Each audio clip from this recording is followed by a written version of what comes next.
우리나라 아마 이분 말씀드리면 모르는 분이 없을 겁니다. 우리 사법부의 원로이시고 또 우리 정치계 원로이시고 한 3, 4년간 저희들과 함께 아스팔트에서 진짜 힘든 싸움을 해오신 여러분이 잘 아시는 우리 박찬종 전 의원님의 공연을 들어보도록 하겠습니다. 큰 박수를 보내주시기 바랍니다. 자, 단상 위에 올라오실 때까지 박수를 좀 쳐드리세요. 우리 조국 대한민국의 자유민주 질서를 지키기 위하여 이 위기의 자유민주 체제를 반드시 지켜내야 한다는 일념으로 각계의 지도자들이 이 자리를 함께 하였습니다. 다가오는 3월 9일 대통령 선거는 단순한 정권 교체가 아닙니다. 우리가 정권 교체라는 말을 쓸 때는 이건 태평성대의 개념으로 쓰여져야 합니다. 이 당과 저 당 또 다른 사람들이 부부하여 그중에 표를 많이 얻는 사람이 대통령이 된다. 그 대통령이 된 사람이 이끄는 5년도 대한민국의 근본에는 크게 변화가 없을 것이다. 또 낙선한 사람이 참 아깝게 낙선했지만은 그가 대통령이 됐다 하더라도 나라에 큰 변형은 없을 것이다. 이런 선거일 경우에 우리는 정권 교체라는 말을 쓸 수 있어야 한다고 생각합니다. 그러면 3월 9일 대통령 선거는 어떤 선거냐? 종북 주사파 친 김정은으로 정권으로부터 정권을 자유민주 세력으로 탈환해오는 정권 탈환의 선거라고 하는 것을 우리 전 국민은 깨달아야 합니다.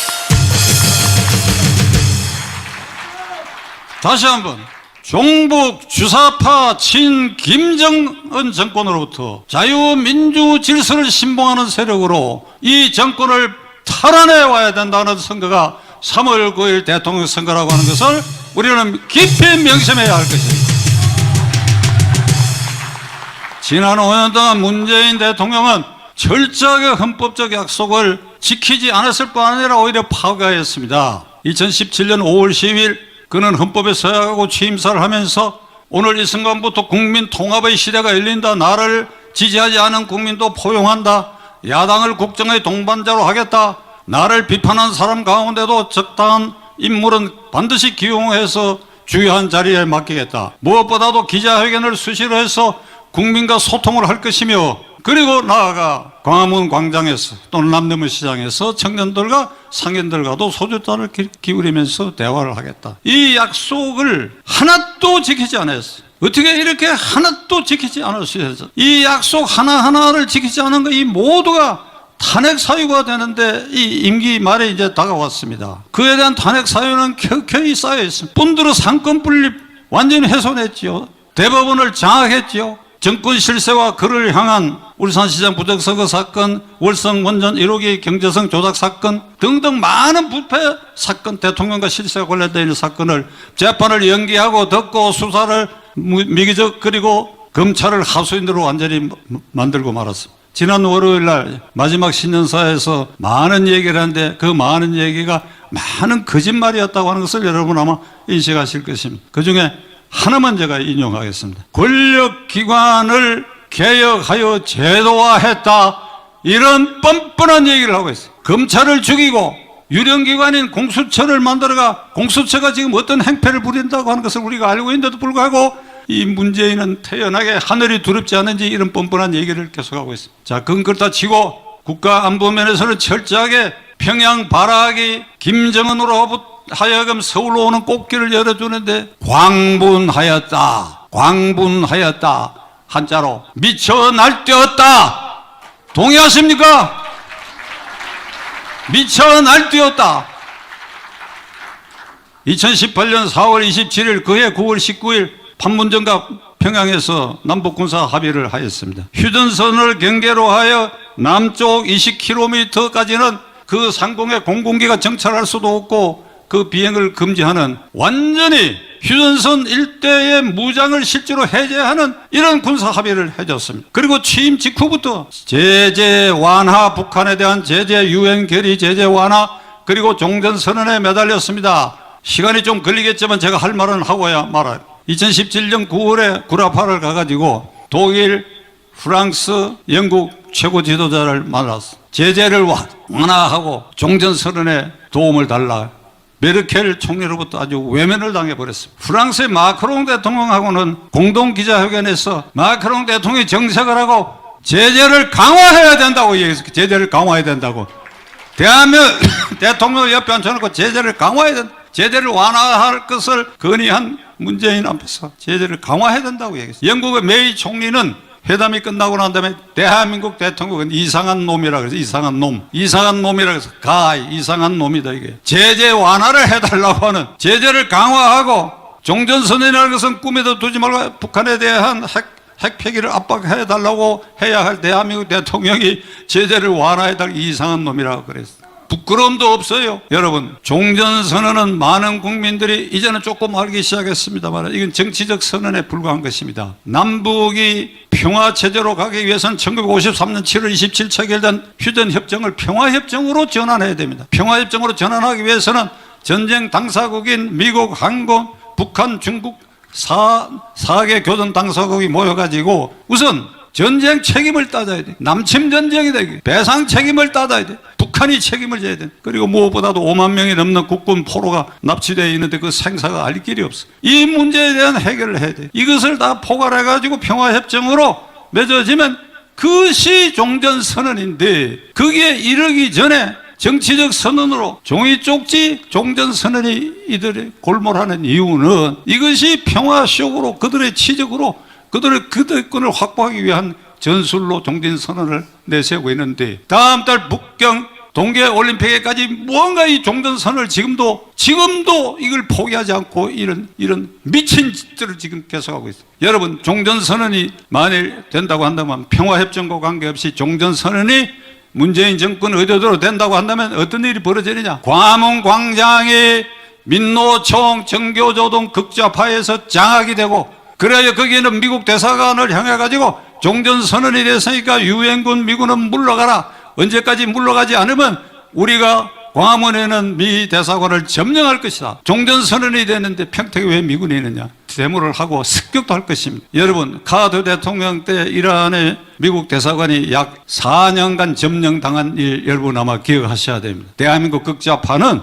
이슬람 극단주의자들보다 더한 자들입니다. 종전선언은 바로 즉각 김정은으로 하여금 서울로 오는 길을 열어주는 이 선언인데 불구하고 이게 많은 국민들이 아까 정관 목사님 말씀대로 20, 30대가 여기에 대한 인식이 전혀 없습니다. 이런 정권이 다시 5년 동안 연장된다고 한다면 여당 후보 이재명은 문재인보다도 더 극악한 잡초, 극악한 미친놈입니다. 도대체 종잡을 수 없는 놈입니다.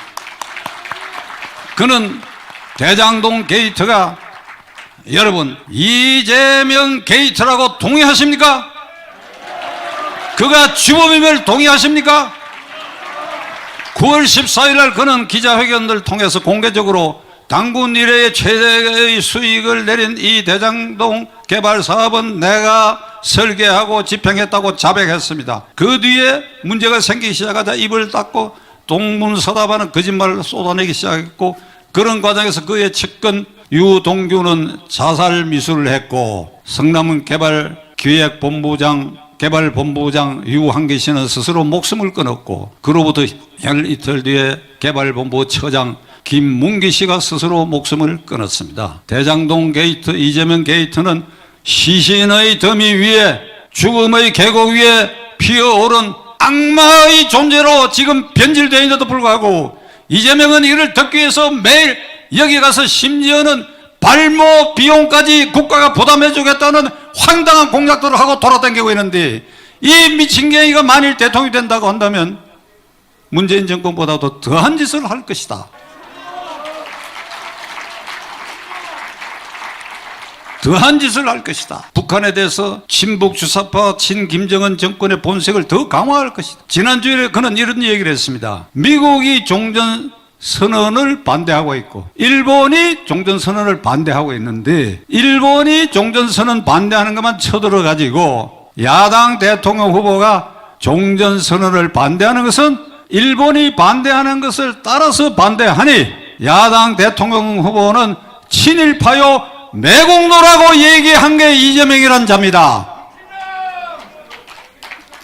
이재명의 논법대로 하면 저와 정광훈 목사님은 영락없는 친일파 매국노가 되고 박수를 친 여러분 모두도 친일파 매국노가 될 것입니다. 만일 그가 대통령이 되면 친일파 매국노 처벌법에 이런 조항도 종전선언에 반대한 자 이런 조항도 넣을는지 모릅니다. 생각하면 끔찍한 일입니다. 자, 결론을 내리겠습니다. 종북 주사파 김정은 정권을 이제 3월 9일 날 종식시켜야 합니다. 그러나 이를 종식시킬 도구로서 제1야당과 제1야당 후보는 혼란에 빠져 있어요. 어제 저녁부터 조금 수습되기 시작했으나 앞으로 야권 후보 단일화 문제 등 첩첩산중으로 이 우리가 도구로 바라다보고 있는 이 야권 세력의 중심 세력이 이렇게 혼란에 빠져 있다. 지금 이 순간에 우리는 어떻게 해야 되느냐? 하늘을 향할 수밖에 없다. 저는 천주교 신자입니다. 크리스찬은 교회와 성당에서, 불교 신자는 사찰에서 기도하고 그래야 우리 영혼을 한 곳으로 모아서 종북 주사파 친 김정은 종식을 위해서 하늘의 기적을 우리가 빌어야 되라고 생각합니다. 우리에게는 그렇게 할 수 있는 증거가 있습니다. 3년 전 8월 15일 광화문 광장에 당군 이래에 100만 명이 넘는 최대 인파를 모여가지고 이 정권에 대항했습니다. 코로나 사태가 없었다면 이미 작년에 이 정권은 무너졌을 텐데 코로나 덮여 있습니다만, 그러나 물밑으로 3년 전에 8.15 광화문 광장에 그 열기는 살아있고 이것을 지도한 사람은 정광훈 목사님입니다. 우리에게는 이렇게 기적을 일으킬 수 있는 지도자가 있고 그런 실적도 있습니다. 끝으로 영국의 처칠 수상이 위기에 빠진 조국을 구하기 위해서 전 국민과 연합국 국민들에게 하느님께 기도하자고 하는 그런 감동적인 연설을 했던 기억을 여러분들에게 말씀드리고 제 말을 끝내고자 합니다. 1940년 5월 28일부터 그 다음 달 6월 4일까지 일주일 동안 히틀러 군대가 불란스를 점령하기 위해서 저 서북 쪽으로 우회해가지고 네덜란드, 벨기에, 룩셈부르크를 점령하고, 그래야 불란스의 서북 쪽 항구 덩케르트 항에 영국군 22만 명, 프랑스 등 연합군 11만 명, 33만 명이 독일의 전차군단과 폭격에 견디지 못하고 거기에서 철수작전을 대기하고 있었습니다. 독일군은 이미 덩케르트 항 150km까지 진격해 온 상태입니다. 런던의 전략본부에서 처칠 수상이 전략회의를 했는데 군 지도자와 정보 책임자들이 방법이 없습니다. 33만 명을 무사히 철수시킬 방법이 없습니다. 시간도 없고 그리고 그를 수송해낼 함정도 부족합니다. 방법이 없습니다. 우리는 손을 놓을 수밖에 없다. 이런 얘기를 듣고 그는 BBC 방송, 그때는 텔레비가 없을 때입니다. 라디오 마이크 앞에 앉았습니다. 지난해 영국 국민 그리고 연합국의 국민 여러분, 덩케르트에는 우리의 장병 33만 명이 히틀러의 전격 작전에 노출돼가지고 몰살당할 위기에 처했습니다. 지금 우리는 하늘의 기적 없이는 이들을 무사히 구출할 수 없습니다. 성당에서, 교회에서, 사찰에서, 여러분이 선자리에서, 국회의원은 국회의원, 장관은 장관대로, 수상인 저도 지금부터 금식 기도를 해야 할 것입니다. 간절히 기도를 해주시기를 바랍니다. 아주 눈물 흘린 호소를 했습니다. 근데 기적이 일어났습니다. 갑자기 프랑스 서북부 쪽에 여름철이 아닌데도 태풍 비슷한 폭우가 쏟아지기 시작했어요. 150km까지 접근했던 독일군이 그 독일군 진격로가 흙탕물이 돼가지고 전차 탱크가 더 이상 진격할 수 없는 상황이 되고 폭격기가 비가 오고 구름이 낀 바람에 폭격을 할 수 없는 상황이 됐습니다. 그 일주일, 그 기적 같은 일주일에 33만 명의 한 명의 손실도 없이 전원 영국 본토로 철수시킨 작전이 성공했습니다. 후일 처칠 수상은 전쟁 2차전 회고록에서, 이 2차전 회고록은 문학작품으로서 노벨 문학상을 받은 작품인데, 처칠이 노벨 평화상이 아니라 처칠이 노벨 문학상을 받은 그 전쟁 회고록에 그때 철수작전이 성공한 것은 기도의 힘이었다고 그는 기록하고 있습니다. 지금 우리는 이 순간에 3년 전 8월 15일 광화문 광장에 역사 이래의 최대 인파를 모았던 정광훈 목사가 지도했던 그 기적, 이걸 지금 3월 9일 날까지 이걸 재현해야 할 절박한 순간에 와 있습니다. 우리 모두 기도하고 하늘을 향하여 염원하여 한 곳으로 종북 주사파 친김정권을 종식시키는데 힘을 한 군데로 모아가야 할 것입니다. 감사합니다. 자, 멋진 연설을 보내신 우리 박찬종 전 의원님께 그럼 다시 한번 큰 박수를 보내주시기 바랍니다. 대단히 수고하셨습니다.